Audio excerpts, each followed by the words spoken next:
अंतर्राष्ट्रीय गीता जयंती महोत्सव में उपस्थित हरियाणा के राज्यपाल श्री बंडारू दत्तात्रेय जी, मुख्यमंत्री श्री मनोहर लाल जी, भारत में नेपाल के राजदूत डॉक्टर शंकर प्रसाद शर्मा जी, हरियाणा के शिक्षा मंत्री श्री कुंवरपाल गुर्जर जी,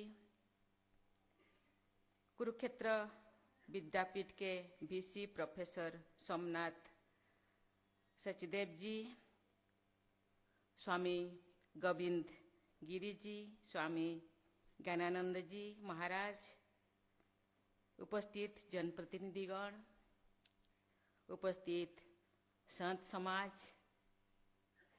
गणमान्य अतिथियों, देवियों और स्वजनों, सभी को मेरा प्यार भरा नमस्कार।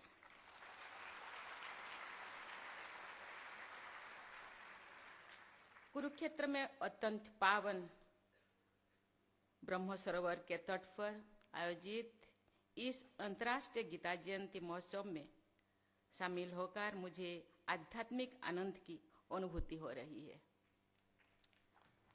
ये लोकमान्यता मुझे रोमांचित करती है कि इसी क्षेत्र में सरस्वती नदी के तट पर वेदों और पुराणों को लिपिबद्ध किया गया था। इसे मैं भगवान श्री कृष्ण का वरदान मानती हूं कि राष्ट्रपति के रूप में हरियाणा की अपनी पहली यात्रा को मुझे इस धर्म क्षेत्र से आरंभ करने का अवसर प्राप्त हुआ है। महाभारत के वन पर्व में इस क्षेत्र की तुलना स्वर्ग से की गई है। ये बसंती कुरुक्षेत्र ते बसंती त्रिविष्टपे, अर्थात जो लोग कुरुक्षेत्र में निवास करते हैं वे साक्षात स्वर्ग में वास करते हैं। आजकल सभी देशवासी आजादी का अमृत महोत्सव मना रहे हैं। ये उल्लेखनीय है कि हमारे स्वाधीनता संग्राम के दिशा देने वाला लोकमान्य तिलक और महात्मा गांधी जैसे महानायकों ने जीवन के प्रत्येक क्षेत्र में गीता से मार्गदर्शन प्राप्त किया करते थे। उन्होंने गीता पर अपने अपने टीकाएं भी लिखी है। देवियों और स्वजनों, मुझे बताया गया है कि ये उत्सव वर्ष 2016 से अंतर्राष्ट्रीय स्तर पर मनाया जा रहा है। इस महोत्सव में सौभाग्यता के सहयोगी देश नेपाल तथा सहयोगी राज्य मध्य प्रदेश की सरकारों और लोगों की मैं सराहना करती हूँ। मुझे ये जानकर खुशी हो रही है कि कई देशों के राजदूत भी इस महोत्सव में शामिल हो रहे हैं। अनेक देशों के नागरिकों ने इस महोत्सव के कार्यक्रम में भाग लेने के लिए ऑनलाइन रजिस्ट्रेशन करवाए हैं। देश के बाहर भी इस महोत्सव के आयोजन हुई है। अनेक रोचक माध्यमों से गीता के अमर और जीवंत संदेश को देश विदेश में प्रसारित करने के प्रयास की गई है। हरियाणा के राज्यपाल श्री बंडारू दत्तात्रेय जी, मुख्यमंत्री श्री मनोहर लाल जी तथा राज्य सरकार की पूरी टीम को मैं सराहना करती हूँ। लाखों अंत्योदय परिवार के लाभार्थियों के लिए लागू की जा रही मुख्यमंत्री स्वास्थ्य सर्वेक्षण योजना के प्रथम चरण का शुभारंभ करके आज मुझे बहुत संतोष अनुभव हो रहा है। जिला सिरसा में स्थापित किए जाने वाले मेडिकल कॉलेज एवं हॉस्पिटल का शिलान्यास करने को मैं जनमानसों की स्वास्थ्य सेवा से जुड़ने का सुअवसर मानती हूँ। ये दोनों ही कार्य गीता में कही गई ये बात याद दिलाती है कि सर्वभूतो हिते रता, अर्थात समस्त प्राणियों के हित में लगे हुए लोग भगवान के कृपा पात्र होते हैं।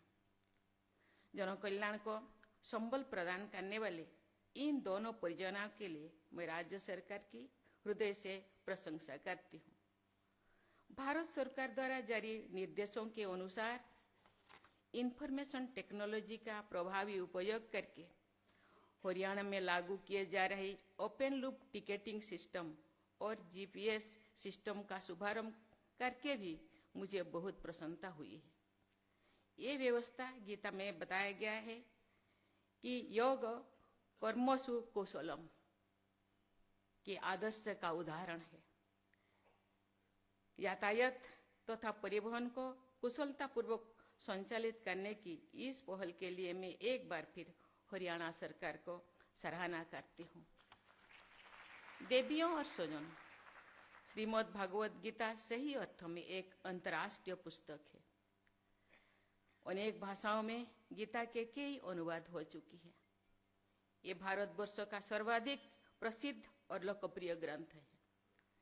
जितनी टीकाएं गीता पर लिखी गई है, उतनी शायद ही किसी अन्य पुस्तक पर लिखी गई होगी।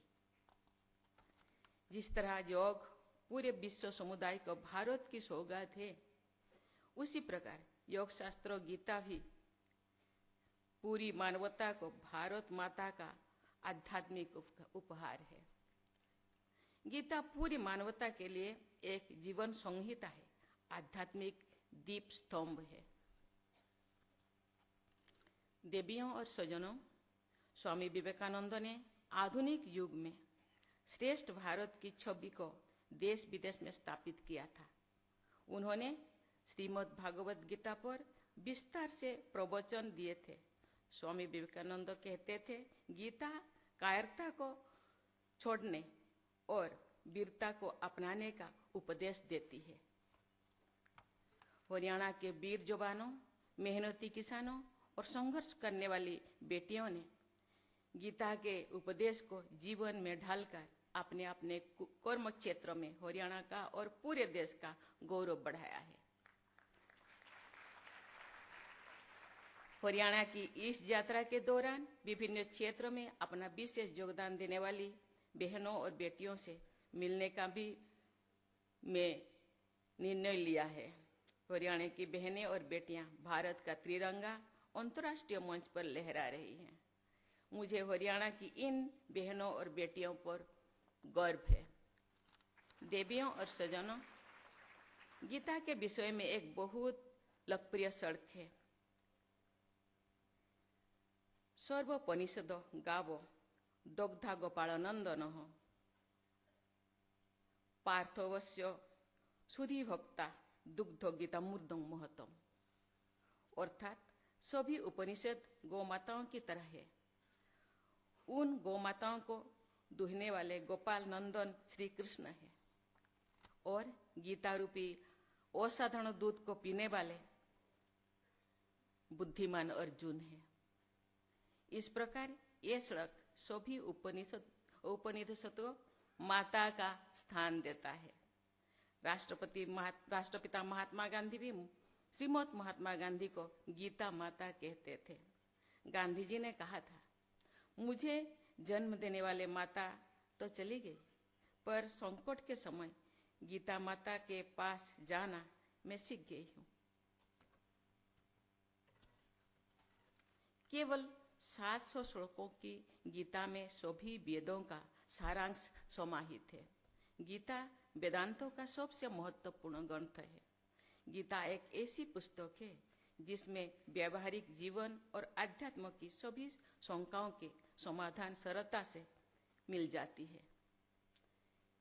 ये एक कंप्लीट बुक है।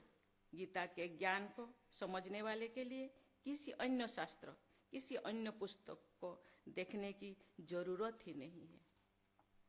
गीता के रचना करने के बाद वेद व्यास ने लिखा था, गीता सुगीता कर्तव्या किम अन्य शास्त्र विस्तरे। अर्थात गीता को ही ठीक से समझ लेना चाहिए, उसके बाद अन्य शास्त्रों के विस्तार में जाने की क्या जरूरत है। अर्थात कोई जरूरत नहीं। गीता में ये समझाया गया है कि फल की इच्छा का त्याग करना है, लेकिन आलस्यों का भी त्याग करना है। निस्वार्थ भाव से कर्मशील रहना ही सही मार्ग है। अकर्मण्यता और कामना इन दोनों का त्याग करके कर्म करते रहने में जीवन सार्थक हो जाती है। सुख और दुख में समान रहना, लाभ और हानि में समान भाव से स्वीकार करना, सम्मान मिले या अपमान उससे प्रभावित नहीं होना तथा सभी परिस्थितियों में अपने संतुलन को बनाए रखना, यह गीता का बहुत ही उपयोगी उपदेश है। यह संदेश भी है। ऐसे संतुलित व्यक्ति को स्थितप्रज्ञ कहा जाता है। देवियों और स्वजनों, श्रीमद् भागवत गीता विपरीत परिस्थितियों में उत्साहवर्धन और निराशा में आशा का संचार करने वाला ग्रंथ है। ये जीवन निर्माण करने वाला ग्रंथ है। इसलिए अंतर्राष्ट्रीय गीता महोत्सव के आयोजकों से मैं ये अनुरोध करती हूँ कि घर घर में, गांव गांव में, नगर नगर में गीता के प्रचार प्रसार के लिए अनवरत प्रयास करते रहे। मैं इस बात पर जोर देना चाहूंगी कि गीता के उपदेश को आचरण में ढालना अधिक महत्वपूर्ण है। मैं एक बार फिर अंतर्राष्ट्रीय गीता जयंती महोत्सव के आयोजन तथा जनकल्याण की योजना के शुभारंभ तथा शिलान्यास के लिए हरियाणा सरकार की सराहना करती हूँ। सबसे तेज गति से विकास कर रहे राज्यों में शामिल हरियाणा के सभी निवासियों के उज्जवल भविष्य की मंगल कामना के साथ मैं आपको बहुत बहुत बधाई देती हूँ। मैं अपनी वाणी को विराम देती हूँ। जय हिंद, जय भारत।